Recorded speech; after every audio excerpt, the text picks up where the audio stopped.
Yes, we are live. I'm here with my new friend Amy. How are you doing? I'm doing well, thanks. How are you? Amy de Noyo, is that right? Denio. Uh-huh. Although my American family says Denio, rhymes with uh, Ohio. yeah, well, I just discovered you and your music through the Tone Dogs. I love the Tone Dogs, and I just discovered them a few months ago, or a year ago, or maybe within a year. But I'm sort of doing a voyage into prog rock, and the Tone Dogs are on the Prog Archives website. That's my go-to site for discovering music, and we're going to talk about that and all your many other projects and your solo projects. I don't know all of them. Obviously, it's too much for one human to digest. You know what I mean? In the Yeah. short time that I've known about you, but yeah. So I'm very, very, very pleased and excited to meet you. I'm so grateful that you accepted my invitation. And like I said, it's just going to be a conversation. So maybe just start by telling the listener, and I don't have a lot of listeners yet. Hopefully, in the future, we'll have some more subscribers. But just Right. tell the listeners when they do watch this who you are, where you're from. I think this you said there's some Quebec connection. I'm in Montreal, Quebec. Hmm. So just give a little brief outline of who you are and how you came to be Amy Denio. Well, okay, briefly, I was born in Boston to a family from the East Coast. Oh, My father is John Denio, and we learned that our one of our ancestors, actually the one that I identify with the most, is named Jacques Denouillon, and he was born in Trois-Rivières in Quebec in 1658, and he became an explorer and fur trader, and so he was a polyglot and a friend of all indigenous people and could speak quite a lot of the trading languages and made his far west as Lake Superior. So basically, he was a really restless, curious guy, and I identify very strongly with the Jacques. So I grew up do in you the have photos of Detroit him? area. What? Do you have photos of him? I have no photos, but I guess if you look online, you can find Jacques de Nouillon. There's like a tomb. His tomb Okay. is in, I think, in Trois-Rivières. And anyway, he had to anglicize his name when he fell in love with a British girl. The crazy thing was he was 42 and Abigail Stebbins was 18 or something. And back in the day, they got married in 1701. So can you imagine? He was like a decrepit old stinking fur trader guy. And he was this young, blossom of a girl. Her father wouldn't let them marry because the French and the British were at war at the time. So he's like, alors, je ne sais pas, Jacques Denaillot. So he's like, is that English sounding enough? And they're like, okay. So my family says Denio for my last name, rhymes with Ohio. Anyway, I've come from a musical family. My mom played the bass while she's pregnant with me. She told me she loved to serenade me. Oh, And oh. I am sure that that was my first exposure to ear training. And I play by ear. I love listening and replicating, and I love learning. So through Oh. the years, I began to teach myself. I started with some formal training in piano, but like a lot of people, I didn't like people telling me what to do. So by the time I was 12, I quit lessons. Like I already know music. Music is my language, and I had already kind of made a vow to let music guide my life. I had no idea where it would lead me, but I didn't care. I knew that was going to be my path. I was really lucky that way. I was like, I'm just going to trust blindly How many in siblings do this. you have? I have two elder sisters. Okay. They're So, yeah, musical too? one is musical, and one says she's not. Although I think she sings. I know. Yeah, In the shower. in the shower, exactly. She's a shower singer. Very Um, cool. What was it like? Because I mean, how old were you when you did your first solo album? Because I love that album and the subsequent albums. I haven't obviously checked it all out yet, but I mean, I'm gonna make the tour. But how old were you well, for that first album? No well, Bones or I whatever thought it's called. I was starting really late. I put out my first album was actually a cassette. I don't know if you know about Okay, that of one, course. called No Yeah, Bones, that's the and I one that was I'm talking about. okay. And I think I was about 25. I thought, Oh, oh, I'm so late. Oh my gosh, oh, everyone's already get going, and I'm just going to oh, put out my miserable little cassette now. I was sure I was oh. like way behind the times. What year was So that? that 80 something? Yeah, 86. I was born in 61. So yeah, in Oh. 86. I just moved to Seattle the year before. And, Ah, was that a big culture and shock? East Coast, West Coast, pretty big difference. I really needed to leap into, periodically in my life, I've been leaping into the void just for as it works out. And I love that. So I guess this is my restless nature. I need to explore something completely unknown. So I moved to Seattle, sight unseen. I had no work. All I knew was I was going to move there with my band. This is even before grunge. Move there with my band, and then we'd see what would happen. So David found the house, and I moved our stuff, and we were called the Entropics. Oh yeah. So yeah, Lao Tzu and the Entropics. So that was probably the next release that came out. Very cool. So if you don't mind my asking, is that love interest, this David guy you mentioned, or no, just a really dear friend, and he and his girlfriend moved out. We shared a house together. What's your situation? Did you ever get married, or? He got married. I never got married. I'm not really a marriageable person. I'm really obstinate. Okay. Yeah. But my partner and I, we're fiancés, and we've been together for 4 years. Okay. John is marvelous. He's a great improviser, brilliant person.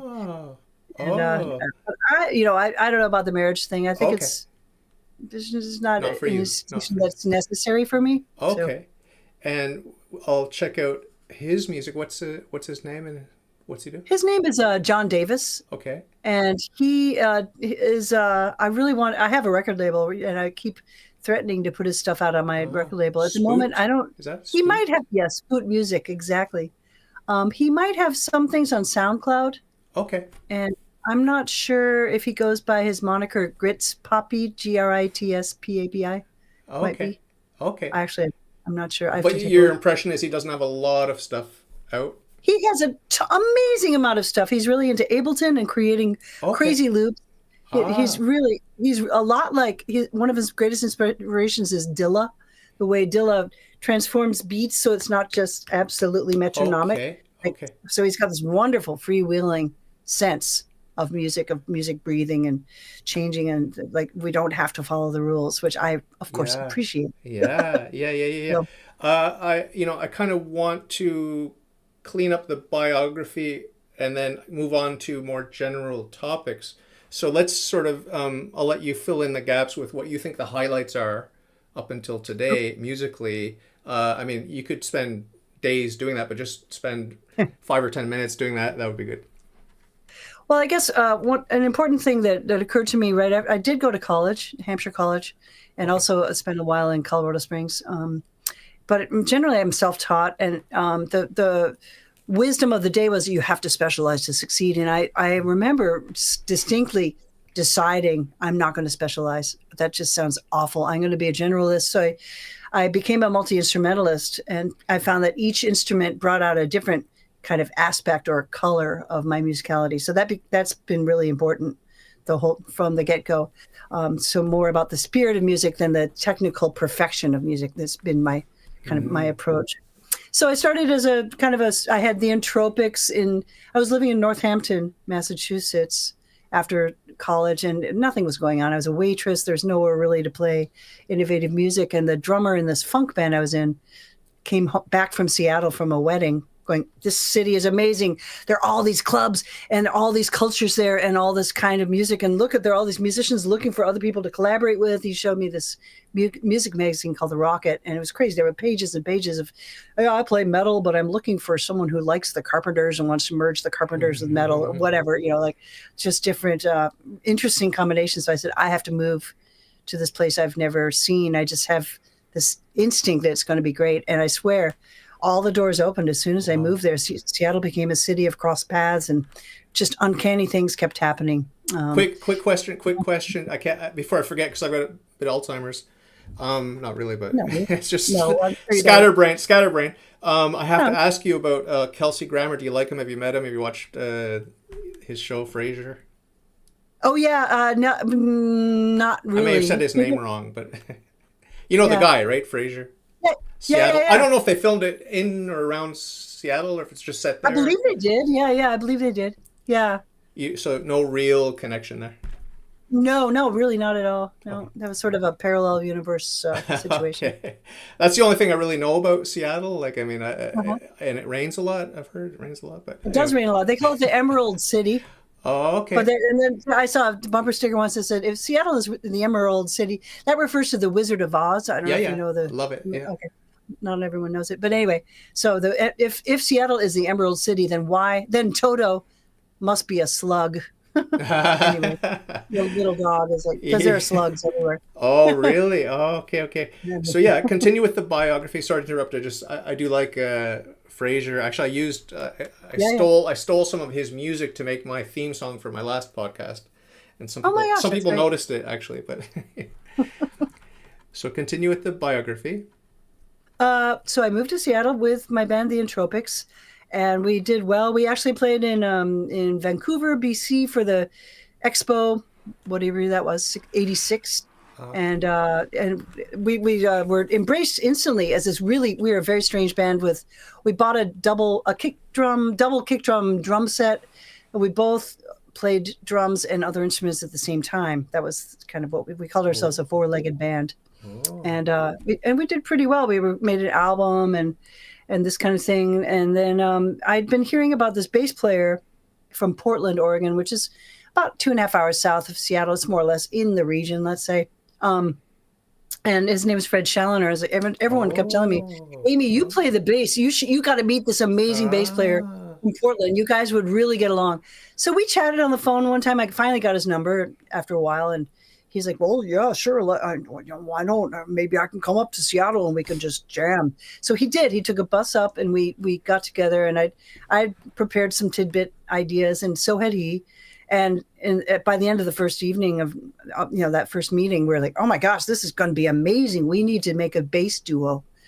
This really a rare thing. We're both interested in innovation, so let's just make a weird band with two basses. Why not? So that was the foundation of the idea of the Tone Dogs. Yeah. And he had some free time in a recording studio near where he lived, and because he had done a session, and the guy said, I'll just pay you in recording time. So we went into this marvelous, amazing state-of-the-art studio on top of a mountain overlooking this valley. And the engineer, Drew Canulet, loved us so much. He said, come back. You can just continue recording for free. It's amazing what you guys are doing, and I support it. And in fact, I'm going to see Drew. I think we're going to be working together again next month. So we've stayed in touch. And he's recorded people like, he did one of Soundgarden's records, and he's just a marvelous guy, marvelous engineer. So that's what started the Tone Dogs was just, I read somewhere, I think on progarchives.com, that it was at Fred Chandler's house, and the engineer had a mobile studio in a vehicle or an RV or something. Is that true? Dogfish Studios was in a huge semi truck with cables leading out, and it was but it was actually at his place, him and his partner in Newburgh, Oregon, on top of this mountain. So Fred's house, Fred lived in an apartment on the 6th floor, so I don't think that would have been feasible. Okay. But I do know that when Drew was in Seattle to record Soundgarden at the Moore Theater, he had a day off, and he literally drove this truck up my little driveway and brought all the cables into my basement. And that must be what I read. That must be what I read then. No Cry was recorded I recorded all the parts except for drums, and then Matt Cameron added the drums later. Wow. I was pleasantly surprised to discover, this is just a little tangent, but I love what you did with the Tone Dogs, and I was very pleasantly surprised to discover a lot of those tracks on your solo albums. I was like, with fresh, well, I guess they were the originals, right? Is that? They're like demos or whatever. The first iterations. I'm a pretty good recycler, so I've been known to redo a song in kind of different ways depending on who's playing on it. Yeah. Like sort of the same way I'm a multi-instrumentalist, and each instrument takes out a different aspect of my musicality. Same with collaborating. It's really interesting what happens. Like people draw out mysterious things. I mean, one of my favorite tracks so far is Salvatore. You've done like at least 3 or 4 versions of that from what I've seen so far. And my favorite is I think you called it Salvatore de Siena or something like that. Uh-huh. Do you know the one? And you give a little hey or yeah or something. There's like a little punk rock vocal that you do at one point. It's like hey or something. Do you remember that? I don't know if you remember that. But it's just like it's so cool. Like I mean, I'm just being honest with you. Like I mean, I've been doing a deep dive into prog. I went decades without listening to any music, And then just recently I've got back into music. So I'm doing a deep dive into prog. And there are a few bands, and I'll talk about them later, that really touched me. But in terms of like, you're going to blush now, but in terms of like Desert Island, if I had to pick a discography, I'd probably pick yours. You know? Wow. That's pretty heavy to lay on you. You're my audience. You're the person. That was a good one. I like it. And I like living in my not everyone agrees with me. Like, I mean, I've tried to play the music that I like, not just yours, but the other stuff that I like to friends and my wife and whatever, and they don't like it, you know. Sure. So it's not for everyone. But having said that, with your music, your discography, there's so much. There is actually something for everyone, I would say. Yeah. Actually, my niece just told me that her children adore my music. And so I know it's really good for children. I have friends with kids who are like, I can't, if I hear your solo album Tongues one more time, my 2-year-old only listens to you and Public Enemy. I'm like, wow, that's amazing. Well, I'm sure the kids, I'm sure. I don't want to hear your album ever again. I've heard it on repeat for the last year. You know, like, I'm sure the kids like things like the Lunar Nerve or whatever that silly song is. You know what I mean? Yes. Yeah. And I like that too. But oh my God, there's so much to talk about. But yeah, we're in the middle of your biography here. We got up to the Tone Dogs, and that's in the 80s, so we got a bit of ground to cover. But exactly, yeah. So the Tone Dogs went on for about 3 years, and we made a couple albums. Toured in Europe quite a lot. We played in Montreal at Foufoune Électrique. Is that place still open? Yeah, it is. Yeah, we played there once or maybe twice, I think. Wow. And yeah, cool. And then like all you had some bad experiences touring with them, right? At the end, the second tour. Yeah, our final tour was just brutal. I'm actually just about to publish a book. It's going to be bilingual in Italian and English, called Applause for the Bridge. It's going to come out on in Italy, and I'm actually looking for a North American publisher. So we'll see how that goes. Cool. There's some leads. We'll find out. But anyway, yeah, the last tour was just brutal. Everything went wrong. I mean, things went wrong on a daily basis until finally by the end we couldn't handle it. It was a full month of disasters.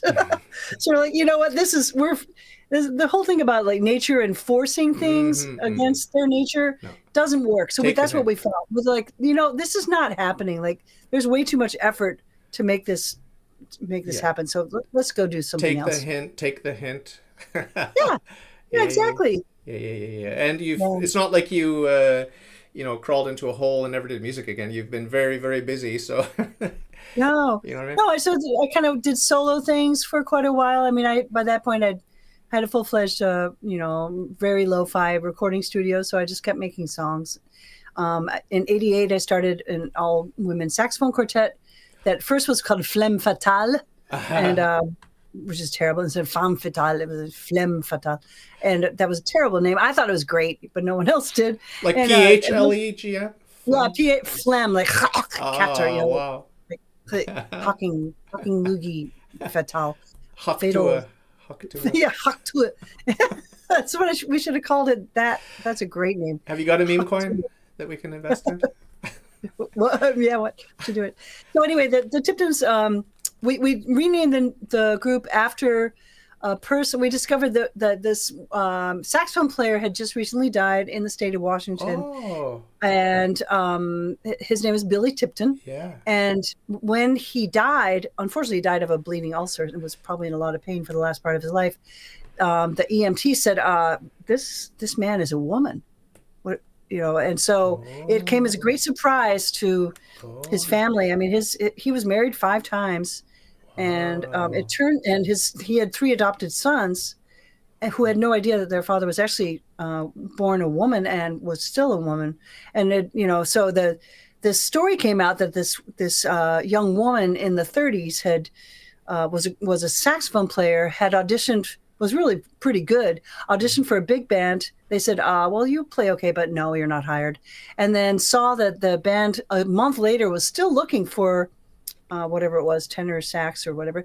Auditioned again as posing as her brother, Billy, had her hair cut and dressed as a man. And they said, you play great, you're hired. And so, and says, well, I'm Dorothy's brother, Billy. So Billy decided to follow a path playing music as a man for the rest of his life, and became a, recorded and is really fine musician, a really fine person as well. We have met a lot of people in the Northwest who encountered Billy because he became a booking agent. Okay. I know he was a Boy Scout, what do you call it, chief or whatever, of the, in Spokane. And our friends said, we always wondered why he didn't want to go swimming when it was hot. It was like 40 degrees centigrade, and he'd be sitting there with his suit coat on the edge of the river, like, what's going on? And but so we thought, let's name the band in honor of this person who who just had the courage to follow their path, to play music. I mean, there probably were a lot of reasons to make that decision, but one of the principal ones is to play music, because I mean, up until that point in jazz, women were novelties in jazz, in the world of jazz. Like, there's an incredible article in Downbeat magazine from 1939 talking about how women are not suited to be jazz musicians because they're too hysterical. They don't focus. Remove the uterus, it'll solve all of your problems. Everything's solved. So we changed our name to the Billy Tipton Memorial Saxophone Quartet. Very cool. And eventually we the band, I left the band for a while and did some other things. Okay.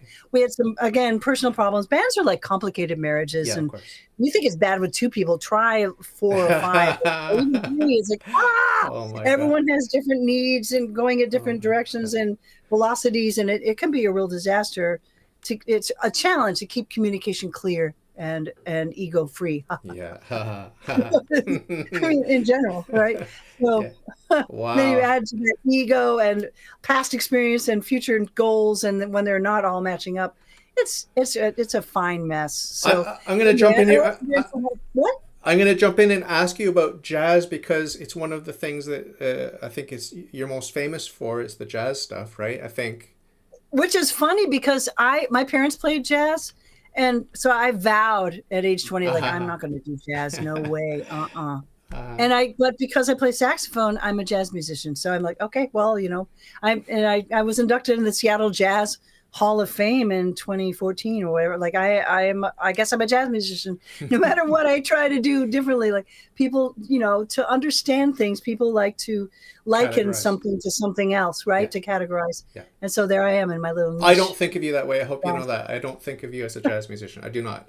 I think of you. But jazz is actually, when you think about it, jazz is a revolutionary expression, really, when you think about it. And it involves improvisation. Yeah. It involves breaking the boundaries, and a lot of the challenge I see in a lot of reason why I think jazz is dying out is because it's become just petrified. It's like become just like this. It has to be this way, and I don't think so at all. I think So I'm a born. I think this is like the essential point of who I am and why I do what I do, is that I love improvising. Yeah. I love making stuff up. And I used to really wonder what was wrong with me. I was like, why do I never want to follow the rules? What's my problem? I sought help for them. I'm like, maybe I need to see a therapist about this. They got pills for that. They do have pills for that. Yeah, right. Exactly. So the more I think about it, improvising is how we survive. Improvising, when we come across obstacles, they can change from problems to challenges if you have this improvising mindset. And so when you think about just the survival of the fittest in general, of how evolution occurs, who survives? The improvisers survive, the ones that are adapting, the ones that can accept change. And so that, in that spirit, I'm a very proud improviser. And if I'm a jazz musician, so be it. Like, oh, well, I tried to avoid it, but, some things you can't really change. So, are you an encyclopedia of Amy Denio's music? Do you have at your fingertips the lyrics of your songs and all that sort of thing? Fairly. I mean, you'd have to ask. I'm going to test you now. I'm going to test you now. Because as you were speaking about, your punk rock spirit, which is the way I think of it, rebellion, creativity, improvisation. And it is jazz, it is prog, it is punk, it's all those things, but it's experimental, it's real, rock in opposition and avant-garde, and that's what I love. And that's where I think, is that where you are with the Tone Dogs, or you're in jazz? I can't remember. Anyway. Yeah, I would say Tone Dogs are more rock in opposition. The people, our colleagues in Europe, likened us to, Okay. welcomed us. I think that's how you're to that. categorized there. Yeah. But I wanted to ask you about National Holiday, I think it's called. Do you remember that Uh-huh. one? That's Oh like yeah, yeah. that's like such a fun sort of mockery, a gentle mockery of the normies that are, Yeah, workaday normies. And exactly. I am a creative person. I have a 9 to 5 job now, which is killing my soul slowly. But This is slow. well, I just recently asked my boss. I said I hate working. Can I have Wednesdays off? So he gave me Wednesdays off. So now I'm down to 4 days a week. So there you go. Bravo, So that's great. I can start making music, and I've been for decades. I've been saying I want to make music again. I want to make music again because I used to experiment. But that's my spirit. You're a kindred spirit to me because I love experimentation.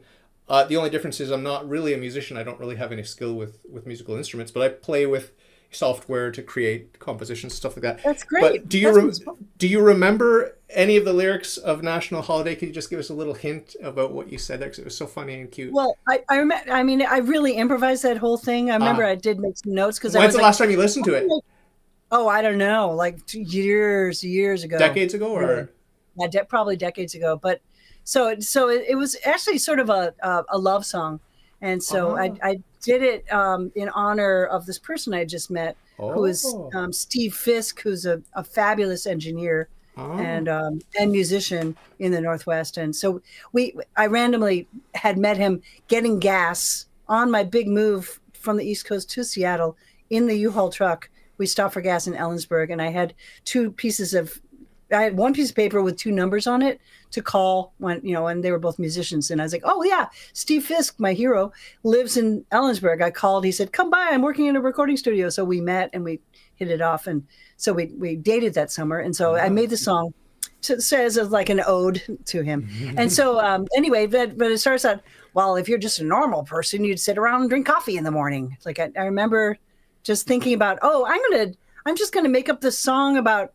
normal people who don't want to, don't want to shake the structure and just kind of succumb to the monotony. no, but they do put a little bit of extra raisins on the cereal, so they're punk rock too. That's right. Yeah, in their own way. That's normal right there. Well, maybe you can put a couple extra raisins in your cereal or something to shake things up. And yeah.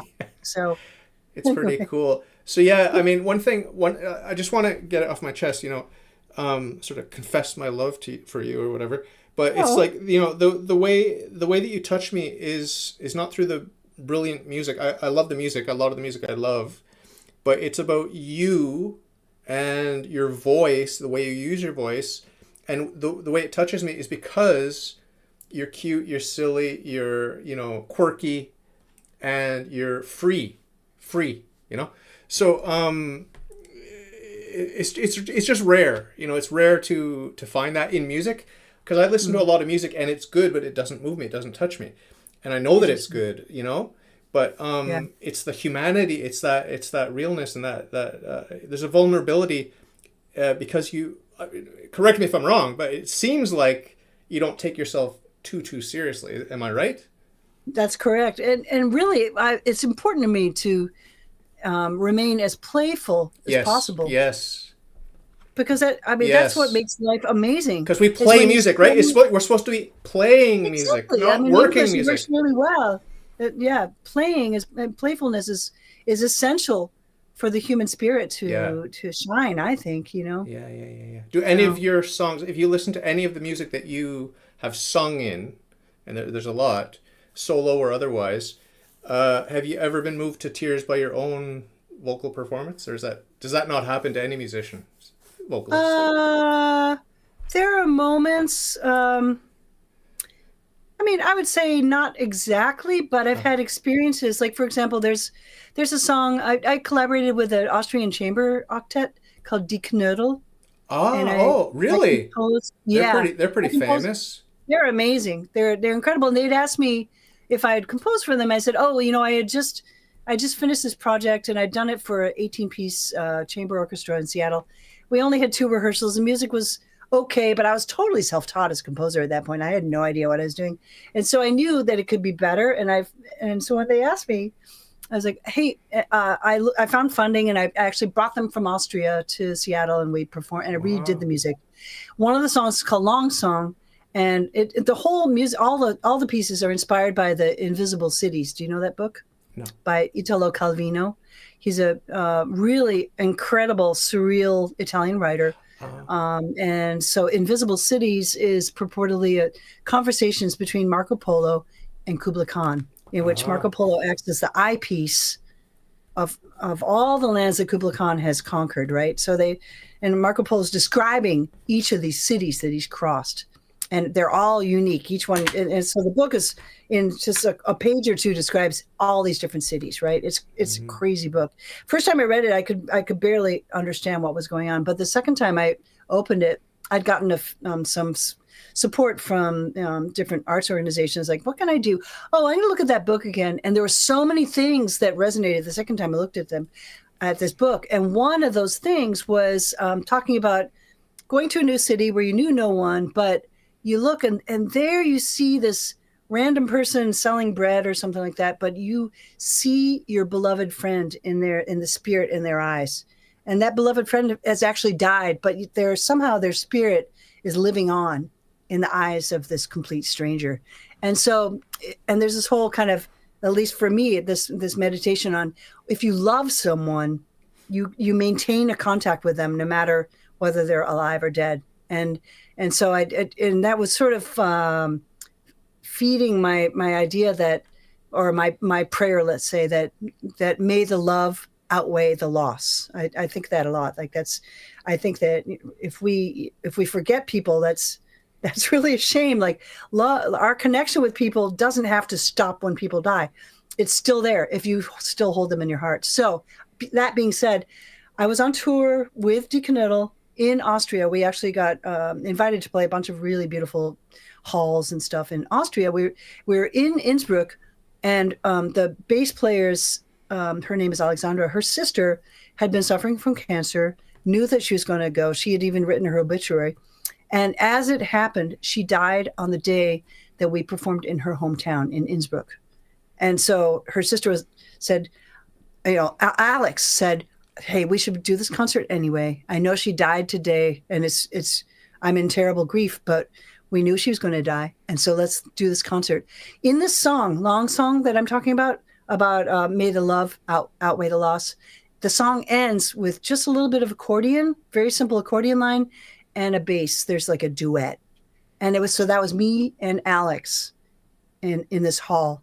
And we did that song, and it ends like the last breath, right? And it was just the most incredible experience. Wow. Like tears definitely came to my eyes then. Wow. You're asking me if it ever moves me. Yes. Yeah. For sure.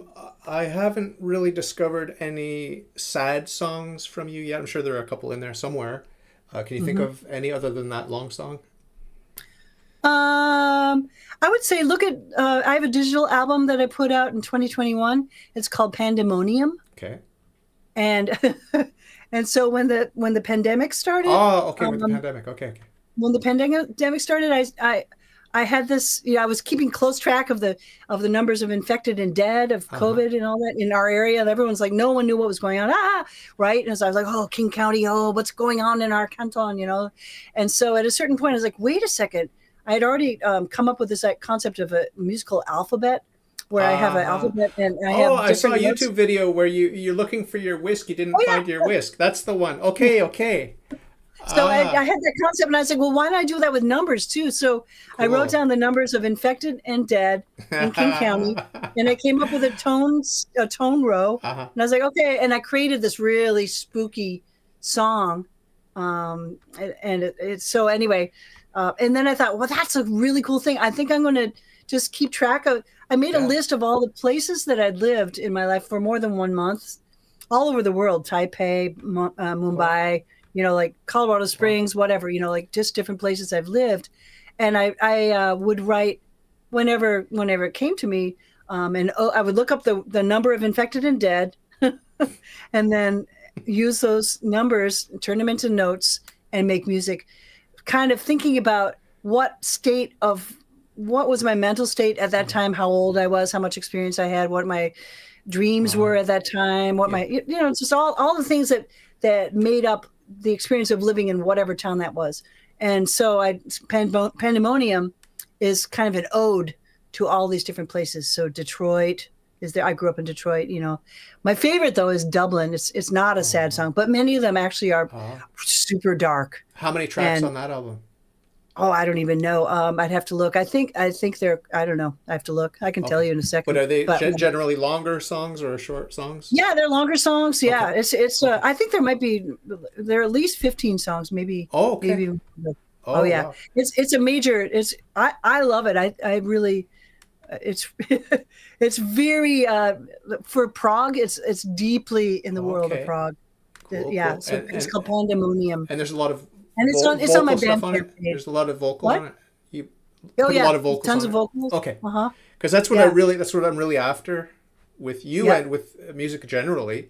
Like, I mean, if I'm listening to instrumental music, it's more just to please my wife while we're doing a puzzle on the kitchen table or something. You know what I mean? Because she's annoyed by vocals generally. Yeah, a lot of people are. I understand. And I understand. I understand as well, because a lot of vocals annoy me.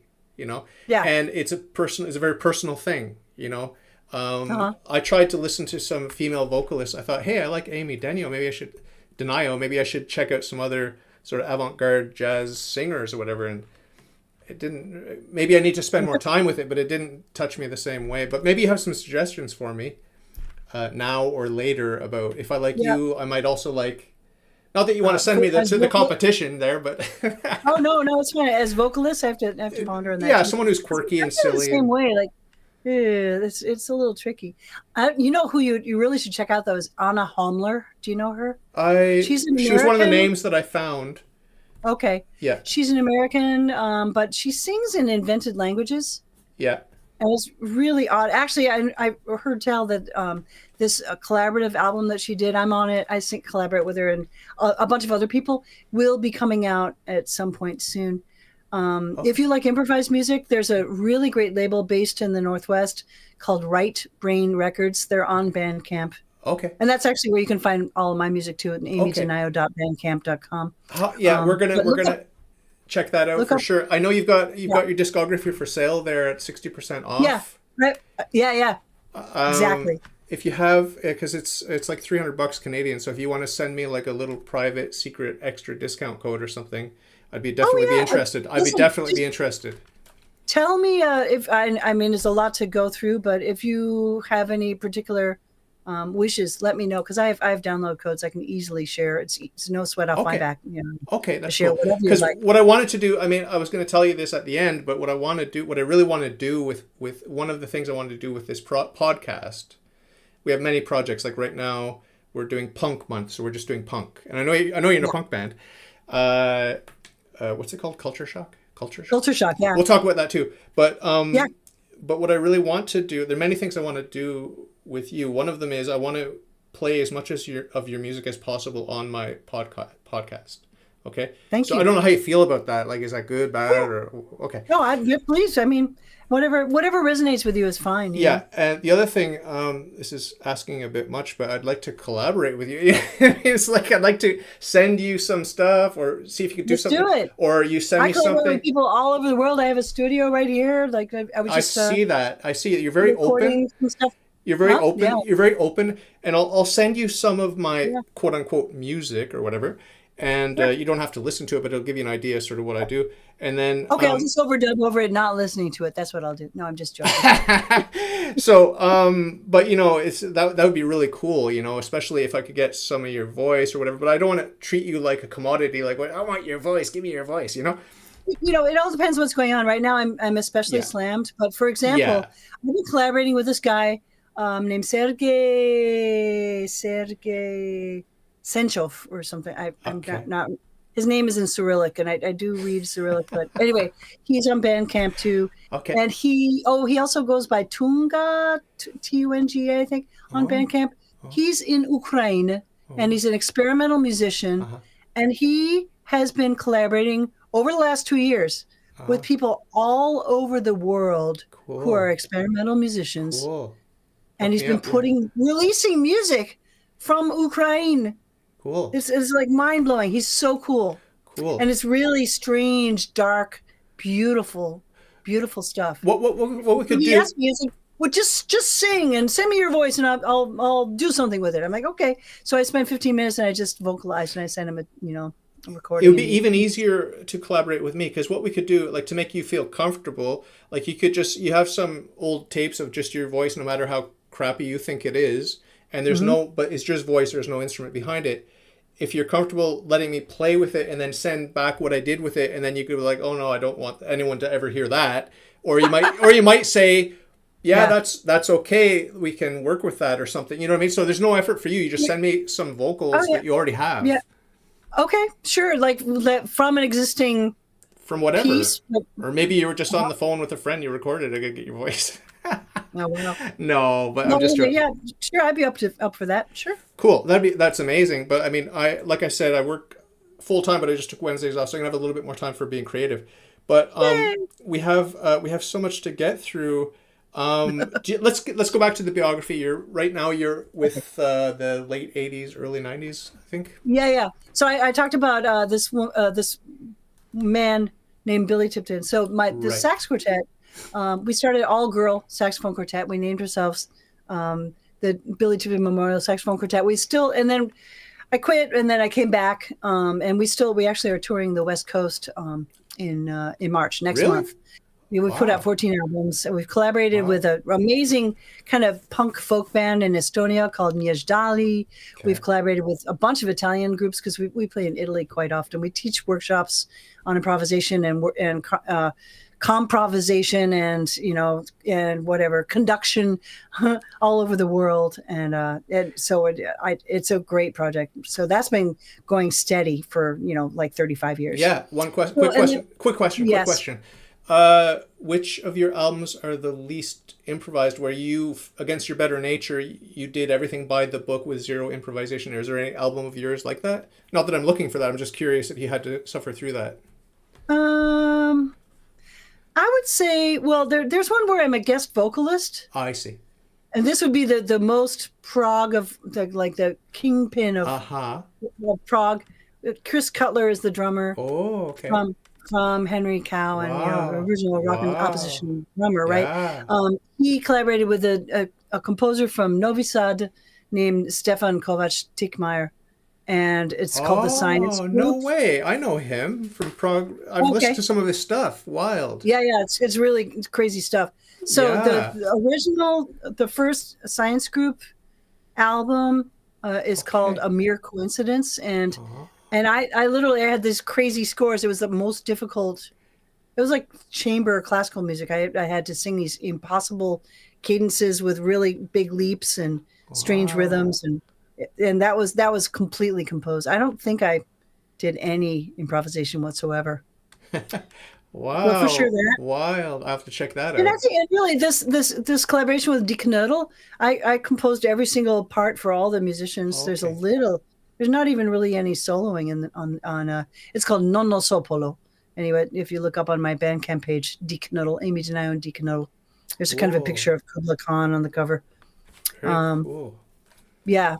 So yeah, there are you can find. and so the other extreme, the most sloppy improvised thing that you ever did, was that the early tapes or what? No, I'd say like you look at towards the top. My Bandcamp page is fairly chronological-ish. Okay. And so there's a completely crazy album that I put out last year with a really amazing guitarist in the Seattle area called Bill Horist. Okay. And we did a couple of concerts, recorded both of them. Right Brain Records put it out. It's called Church and State. Okay. Because we're in this place called the Chapel. It's got beautiful acoustics. And then we also played a concert in the former Steam Factory. That's sort of a state. It's an incredible environment with crazy acoustics. We improvised a soundtrack to a silent film, to Metropolis, and it's absolute noise, it's absolute insanity. So that would be an example of really free improvisation with no regard to anything, cadence or melody or recognizable music. Quick question, technical question. You are a musician. You consider yourself a musician. You're formally trained and all that sort of thing, right? So is it better? I'm more self-taught, just so you know. I know. Anyway. But okay, so you're maybe somewhere in the middle, but you're more towards the musician side than I am. So I'm just curious psychologically. someone who's completely ignorant but knows what they like, are they going to judge the music in a more human, natural way than the technician who knows everything about music theory, and they're analyzing what the composer did or the musicians are doing, and they see every flaw, whereas an idiot like myself, I just hear music, I like it, and I don't question it too deeply in terms of theory. So where do you think the sweet spot is in terms of music appreciation? Is it better to know more, less, or somewhere in between? Well, I really think that one of the trappings of being human is the fact that we think and we analyze and we defend ourselves and we project, and there are all these intellectual games that we have. And music is magic and does not require any of those skills. And let me just give you something that really blew my mind and solidified or justified my love of improvisation. You're familiar with Fred Frith, right? Yeah, another real guy, right? He's what? He's a real guy.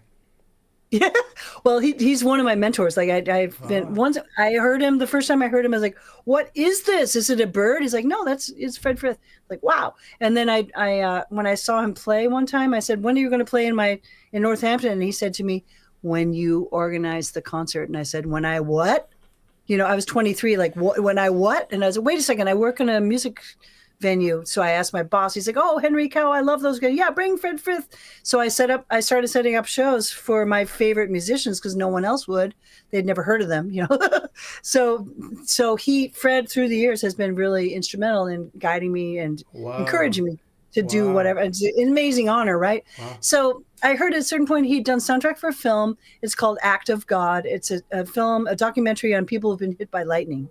Oh. And so I was like, I want to check it out anyway. That's kind of interesting. And so there he is in the music. The soundtrack's great, but all of a sudden he's in the film. I'm like, wow, there he is in a laboratory in London, and there are these white coated lab technicians.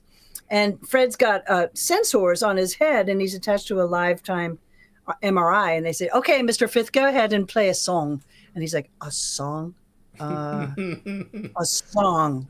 And he's like, he has his guitar. He's like, "Oh, I can try this French chanson."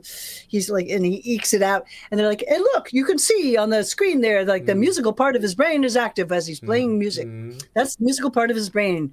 Isn't it interesting how the brain can be mapped, And they said, "Okay, now go ahead and just improvise." And he's like, "I get to improv. Okay, thank God." He's like, and he just starts doing his thing, and he goes into the zone. And his entire head, all the neurons connect. His entire brain lit up. And I was like, that's it. That's music. That's the magic of music. So your question about, anyone can appreciate music, whether you analyze it, whether you try to play as fast as you can, whatever, everyone's going to have a different approach. But I really think that the less you think about it, the freer you're going to be in feeling the benefits of music, Are you good at dancing because of that? I don't know. I like to move around. Actually, my new thing is I dance right before I go to bed just to relieve all the tension of the day. I'm not a great dancer at all, but I do move around, and that's another way for me to escape stasis. My friend in the live chat. Shout out to Pycris. He's in the live chat, and shout out to Seti. He showed up, but he's asking about Matt Cameron from Soundgarden and Pearl Jam. What was it like working with? I guess that's the sort of the question. What was it like working with him?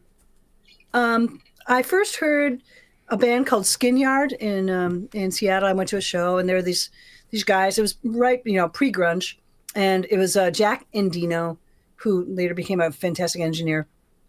Daniel House, who then later put out the Tone Dogs album, and Matt Cameron on drums. And I couldn't believe this drummer. I was like, he's so good. So I was like, "Hey, if you ever want to jam, that would be really great." And he said, "Hey, well, I have this experimental band. We're called Couch of Sound. And so, I'll let you know the next time we get together." And so he did.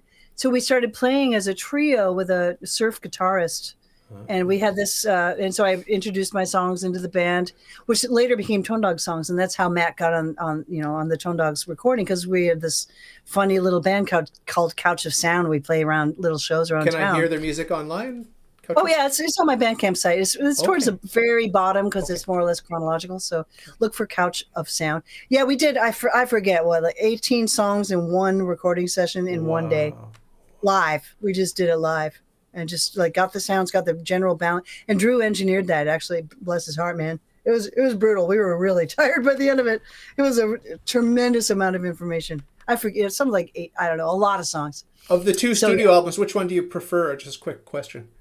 I don't know. I mean, I like the magic of the first one, which is called Encanti Lode, just because we didn't know what we were doing and we didn't care, and we were just like experimenting. The second one, we were already a band. We transformed. Matt had joined Soundgarden by that point, so he wasn't available anymore.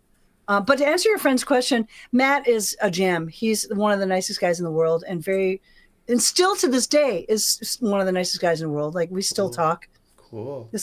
It's amazing. Yeah, it's really, really great. I mean, that's the sign of a true musician, is that they still listen, and they still, they're not just all caught up in there like, well, me, and all. And Matt qualifies for, he's a true musician. He plays other instruments too. I mean, he's cool. Really good. Cool. So here's a strange question for you. How famous are you? I don't really, I have no idea, and I don't really care. Like, I wouldn't want to get any more famous than I am right now, because I have my life, and I can go out and not be mobbed generally. Yeah. I mean, some weird things happen sometimes. I've had a couple of stalkers, but not too many.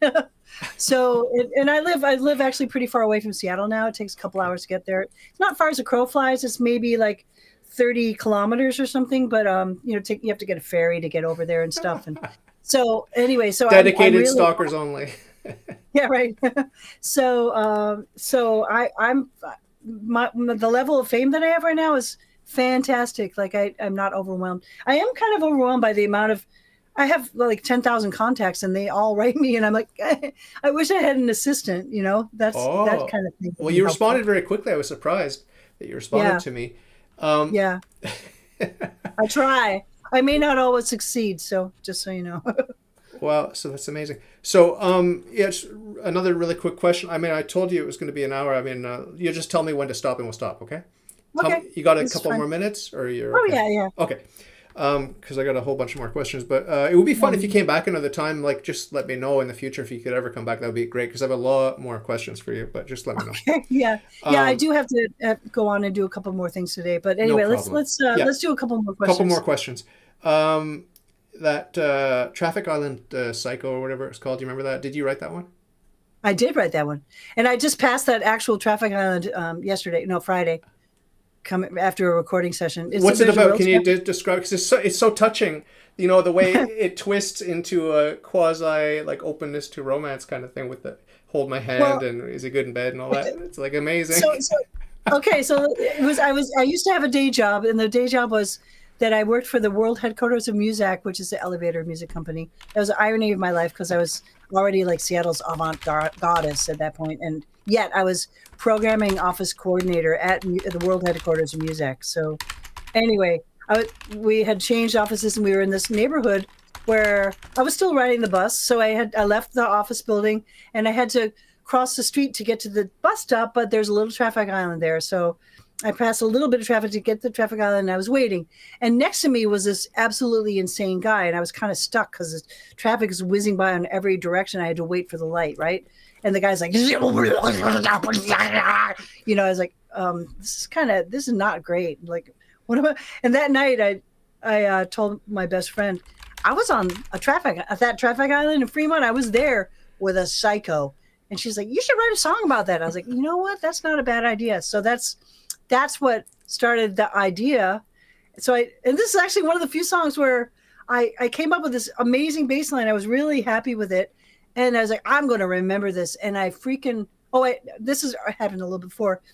I forgot it. I was like, it didn't, what was it? Oh no, it's not there. Oh no, it was the best bass line ever. Oh, I loved it so much. Oh, so I spent just worked and I think I got it back, but it took like a week of extreme suffering. Like, oh no, I loved it so much. It was really beautiful. Oh, so I recommend, note to reader, dear readers, make notes of what you do, because you will forget, right? It's just, so anyway, I came back up with the thing, and I was like, oh, I can write some words to my cool bass line that I just remembered.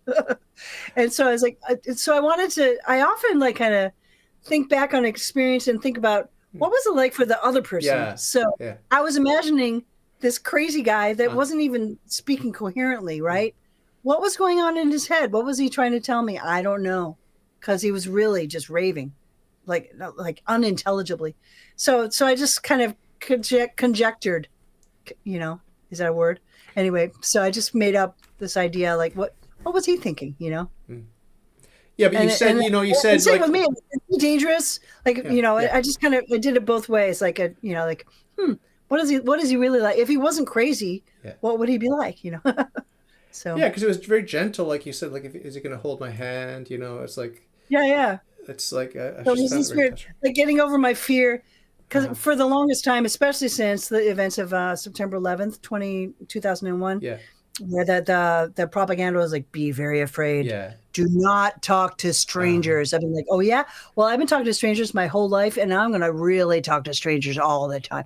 So for me, that's where you learn. That's where you may not agree, but who cares? You don't have to agree, but you'll get new perspectives and you'll learn. I mean, that's my whole modus operandi, is to continue trying to learn as best I can. Well, I will let you go, but the reason I do this music podcast is to share music that I like and to discover music that I don't yet know that other people like. So this time or next time, I hope you come back and you could do it again. I know you're very busy. I know you're very busy, but we could try it again sometime if you're up for it. But I just want to later in the spring will probably be a little better. Okay. Yeah. I'll just throw out some names and tell me, do you know them? Do you love them? If you don't, then maybe you could just remember to check them out sometime. I'm sure you know. I'm sure you know Carla Bley. I love Carla Bley. No, that's weird. Yeah. She's been popping up all for the last weeks. Okay. Yeah, she has a song called Lawns. My neighbor was in his truck and he stopped and he's like, listen to this. And I'd never heard Lawns before. And he was like, he was in this amazing Ecstasy. mental state. He's like, totally. It was amazing. And I was like, I see. This is a really beautiful song. Wow. No, I love Carla Bley. I've arranged some of her music. No way. Yeah. Actually, speaking of her, do you know Escalator Over the Hill? Yeah. Jazz opera There's or a whatever. Canadian poet named Paul Haynes. Yeah. Who did the libretto. He got conscripted by a New York kind of outsider jazz band called Curlew. Oh. And they set his poems to music and asked me to be the singer. And so I sang on this. It's a beautiful album. I really love the songs with Tom Cora playing cello and Pippin Barnett, Davy Williams, amazing guitarist. Anyway, incredible musicians living in the Lower East Side of Manhattan at the time. And it came out, like, our thing was in 1990. It was a long time ago. But anyway, look up A Beautiful Western Song. I will. Do you know? Carla Bley's librettist became the good friend.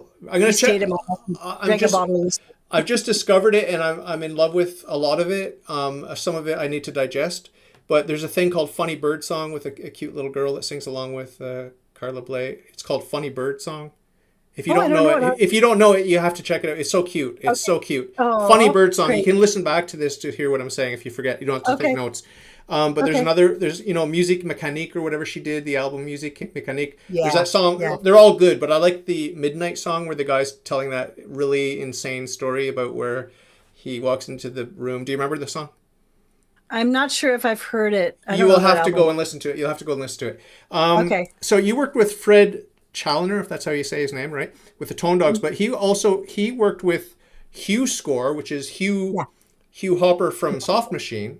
Yeah. And he also worked with Caveman Shoe Store, obviously, because that's what Hugh Score was, a collaboration there.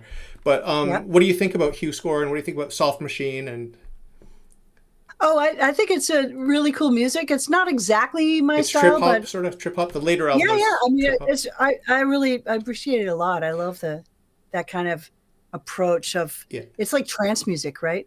So I really her voice does bother me. That girl her voice does bother me, but I just power through. I just listen to it because it's interesting, and of course I like that fuzz bass of Hugh Hopper. I know. What do you think about well, so many things I want to ask you about, like Nick Mason, because Carla Bley worked with Nick Mason from Pink Floyd. They did Fictitious Sports. If you don't know the album, you have to check it out. Sports, yeah. With Robert Wyatt on that. Yeah. Oh my gosh. Do you love Robert Wyatt? Oh my God. I him. thought you would love him. Yeah. I love No, actually, him. I used to play "I'm a Mineralist" when I had a radio show. Oh, no way. I love that song. It's so silly and deep and sad and funny at the same time. No, Robert White's one of my all-time favorites. Yeah. What do you think about Ron Giesen, Music from the Body, and Adam Yep. Hart Mother, and all this solo craziness? Yeah, Ron Giesen, I loved him. Loved? Past tense? Oh, love. He's still around. What do you think about Laurie Anderson? Do you love Laurie Anderson? Yeah. She's an innovator, absolute innovator. A little bit of a kindred spirit, not so much. No, absolutely. She's been a big influence. Cool. Yeah. Do you know Kevin Ayers and David Allen? They were also with Soft Machine early on. And Yeah. you know those guys? A little bit. Not personally, no. Oh no, but you know the music. I'm asking you about the music. Yeah. A little bit, you like- Yeah. I'm not an expert in their music, but Yeah. I've heard This it. is like the Canterbury scene is one of my favorite subgenres of prog, so I'm just throwing it out great. there. There was a krautrock band called Can. I'm sure you know about Can. No, I know. I love Ken. Love Jackie Leibovitz I was in a parking lot and my friend's like, there's No Jackie Leibovitz. way. Yeah, I soon over Babaluma. Wow. Oh, I love all their Yeah. stuff. I love all their How about, stuff. do you know Faust? By name only. By name only. Oh my gosh, you've got to check out Faust because Okay. they're kindred spirits to Can. Okay. And I actually have collaborated with them live No a few times. way. And it was they showed up at a show that I was playing with Chris Cutler in my old band, the EC Nudes, and these old guys, these old hippies were dancing. I'm like, who are they? You know, it's like, well, that's Faust. I'm like, are you kidding me? I used to play their music on my radio show, and they're like, we are coming to Seattle in 2 weeks, and so we met up. They're like, would you play a saxophone with us? I'm like, sure. And Wow. it turned out I was like, okay, the usual 30 to 40 people that are the avant-garde lovers in Seattle will be there. All right. No, it was sold out with 400 people, and they had Wow. live body painting, naked body painting. They destroyed an entire piano. They had arc welding. Like it was like a be-in. Wow. It was one of the most extraordinary experiences for every single person there. I was like, what's going on? Yeah. You don't Faust, strike check me. out You don't strike me as the type that would do drugs. But have you ever tried drugs? I've tried drugs. I'm not a regular drug person. But Okay. Yeah. Just checking. 'Cause abnormal drug. your party scene there just seemed like maybe there would be some drugs there. But anyway, yeah, I'm not into it myself. But anyway, this Holger Schuck guy from Cannes, he does some very quirky stuff. I love Yes. love it. Experimental stuff, tapes, and all that. Yeah. You know some of his stuff. Absolutely. There's so much. I'm just going to throw it out there. You tell me you like it or you know it or you love it or whatever. But Van der Graaf Generator, do you know that? Yeah, they didn't Not your touch thing? me. They're Not your thing? a little too. Oh. You know, I'm not a big fan of keyboards for some reason. No way.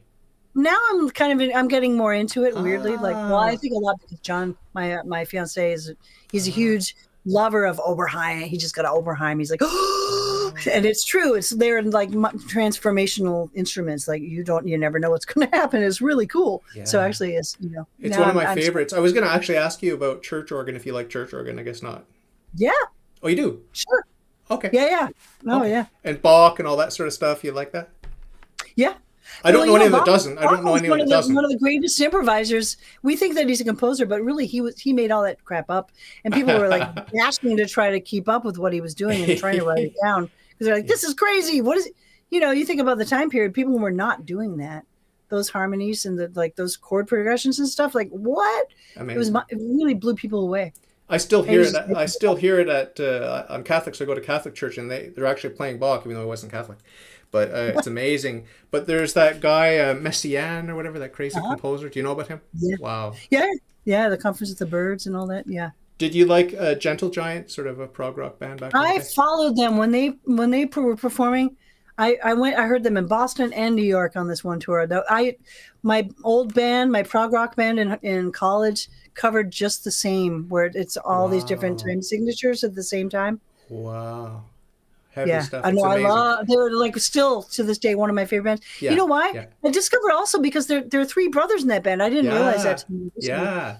And they're all impeccable multi-instrumentalists. Like, how is that possible? Amazing. You can play cello and trumpet or whatever it was. I can't remember the combinations, but Amazing. truly mind-blowing. Watching them musicians. live is so amazing. Like their music's amazing, but when you see them live, there's so much joy There's so much mastery and freedom and just joy, Yep. and love, because I think they loved each other. Yeah. Oh, one of my favorite bands of all time. I have to show you my poster of one of my favorite bands of all time. You have to check these guys out if you don't know them. No. Kos. I can't. Kos. Okay. Can you see where's their I'm camera? not, yeah, I see it. Kos. I'm not sure if I know them. Belgian, Prague, and the singer is amazing vocal range. She's Pascal Son. Check them out. Check them out. Start with the first album, second album, and it's the quality starts to go down after the third album. But did you like Caravan or no? They're okay. Gong. Stoner, Gong. Hippie stuff. Yeah. Yeah. Matching Mole. That's Robert Wyatt. Hatfield in the North. Do you know about them? Yeah, sure. Yeah, this is all Canterbury scene stuff that I like. Steve Hillage from Gong and all that. I love Steve Hillage. Oh yeah, what about have you heard about Gnitterlog? Gnitterlog. No. Yeah, you can check them out. I interviewed one of the guys from that on my other podcast. But something a little bit different now is Steely Dan. This will be my last question. What do you think about Steely Dan? I didn't really. I liked their music when it came out as a kid. But I found there's something a little bit overproduced about their overall sound. It's a studio band. Yeah, that I was like, ooh, everything sounds compressed and squashed, and I don't feel this dynamic thing that I'm thirsting for. So they're okay. But there's a bit of quirkiness, right? Like it's just like because I've just discovered them actually. I've heard about them my whole life, but I've just started listening. Okay. Yeah, so for me, it's fresh and new, and it's quirky. What about Godley and Cream? Do you know about them? Yeah, I never listened to them much, so I can't give it. Because they're just a little bit quirky, but they're also poppy and whatever. Right. But I'll leave it at that because I don't want to take much of your time. It's already 7:11.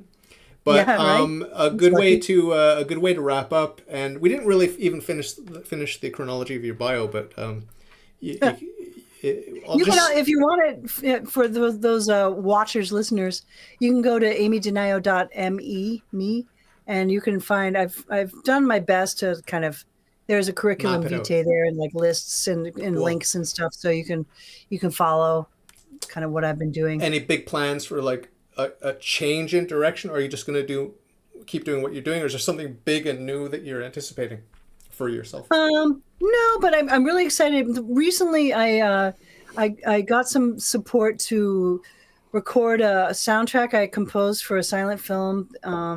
It was a big deal. It was at the Paramount, which is one of the most beautiful theaters in Seattle, like 2,000 seats theater with a 12-piece orchestra, and I got funding to record it, and it's going to be coming out pretty soon on a Viennese record label. The name of the project is Variété, and I'm really happy with the music. It's mostly composed. There was a conductor. It's pretty complex. It was an 82-minute score, and we're using the album has about 66 minutes on it, and I think I'm really, really, really happy with how it turns out. It's my favorite. I'm the most proud of this. Oh, really? Because it's classical. It's like classical, but it's wrong. Okay. I don't know. It's like I'm playing accordion and electric guitar. Then there's strings and winds. And there's also wicked hammer dulcimer player. Like, oh my gosh, it really sounds good. So that's coming out really soon. And then this book I've been working on for 8 years. It's all. I think I literally just finished most of it today. So I'm going to send it to the publisher. It's going to be in English and Italian. That's going to come out this year as well. And then after that, I can start. Once I finish this draft, my 12th draft, I can start writing music again, like freely. So I'm really looking forward to that. And I have a friend who she makes poetry out of just cutting words out of different media and then piecing it together and making poetry. So I have a really cool book, and I love what she does. She's one of my dearest friends. So I think I'm going to set these poems to music. That's going to be the next thing. It'll be absurd words written by me. I should send you some of my nonsense poetry because that's one of my things I do. I do nonsense poetry. Well, great. Oh, perfect. I love that's my favorite thing. So cool. Yeah, do. Cool. Yeah, I'll send it to you. I love breaking rules. Like, I'm trying to be a good boy, a good Catholic, but I like being playful with language and breaking it. I love it. It just to me it's funny. To me it's funny. Yeah, absolutely. I don't know if you stimulating. Listen to it. It's called Fifth Grade Brownie Wall on Tone Dogs. Ankety Lode. I just made up absurd lyrics like Ankety Lode, Misselduff, Doral, Via, Rash, Splendor, Kiddish. I just made up, Swing that herb on the Cambledo. I have no idea. It doesn't mean anything. People are like, oh, that's so profound. What does that mean? I was like, nothing. Means nothing. Oh, yeah. Speaking of which, I submitted, because I've been playing with AI, I submitted a bunch of my nonsense poetry to AI. It said, can you review this and analyze it? And it came up with some really wild, deep meaning for my nonsense. It's like, wow, I didn't realize what a genius I was, And so, of course, it's wrong. I know that it's wrong, but it's flattering nonetheless. Oh, my gosh, that's hilarious. Yeah. Tell your friend that writes nonsense poetry to do that. And by the way, I do that. One of my ways of composing nonsense poetry, I take the written word and I just circle the words that I think that I want to string together, So it's kind of like the cut-up method of the beat poets. Oh, that's great. I just learned today that Steely Dan took their name from William Burroughs' Naked Lunch. Oh. Wow. There was a steam-powered dildo called Steely Dan in the book. Oh, my God. So, wow. Who knew? Yeah. Okay. I just found that out today. So anyway, I'll leave you with the last closing statement, the last thought, whatever's on your mind. And I'm hoping and praying you'll come back again because I got so much more to talk about with you. No. So you said it maybe in the spring or the summer? Yeah. Cool. That should be good. So what would you leave the listeners with as a final thought? I would just say in this day of too much information, it's really hard to be a good listener, but do your best to talk to strangers and do your best to, even if you don't agree, we just need to understand that all of us are human. I mean, I'm speaking as an American in deep peril right now. Like things are just going completely crazy around here, and who knows what's going to happen. So I really think that music is something that we can all do and that we should do together to bring ourselves together, and I pray for peace, Yeah. I know some people who say, well, I say, oh, do you like this music? No, why not? Well, because the musician has this political view and that political view. I'm just, why are you doing this to yourself? Why are you doing this to yourself? It's beautiful music. It's good. Don't worry about if you disagree about politics, religion, or anything else. Just appreciate the music. I mean, it's good. It. Music rises above politics, I think. Yeah. I mean, politics is just this weird habit of judgment, and it emphasizes insecurity. It has nothing to do with what beauty we can make together as creatures, Yeah, I feel like we're less innocent in 2025 than we were even 30 years ago. I mean, it doesn't seem like a long time ago, but it's true. Like I think we're so attached to these identities, and I belong to this camp, and you belong to that camp, and so much division. And I don't want to turn this into a political podcast because it's not, but it's just like the reason that I love music. One of the reasons is that it does allow me to transcend all of the nonsense where I'm supposed to hate this person and that person and the other person. Exactly. It's just the music is, and this is one last thing I'll say because I wanted to tell you this. I want to add one little anecdote. Okay. Yeah, go ahead. Okay. Just that maybe you're not familiar with the Estonian singing revolution. No. Do you know about that?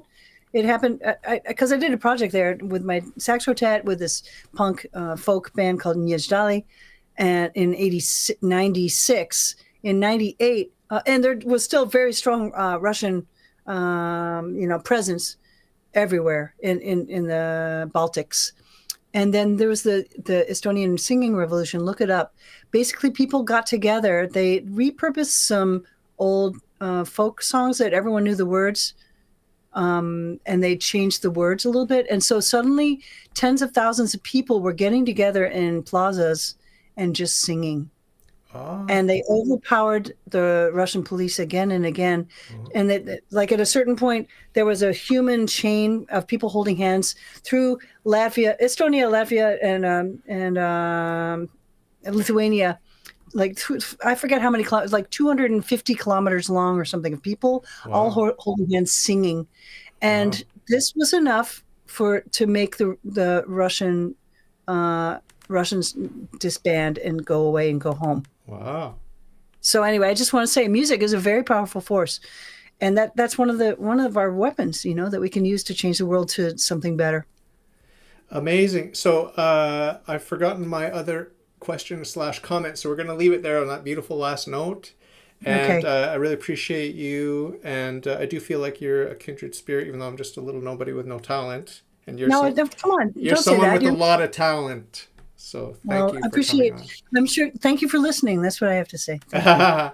Yeah, I'll be All listening right. a lot more, and Okay. let's stay in touch. I'll send you a couple of emails. You respond when you're free, and then Okay. hopefully we'll talk in the spring. Okay.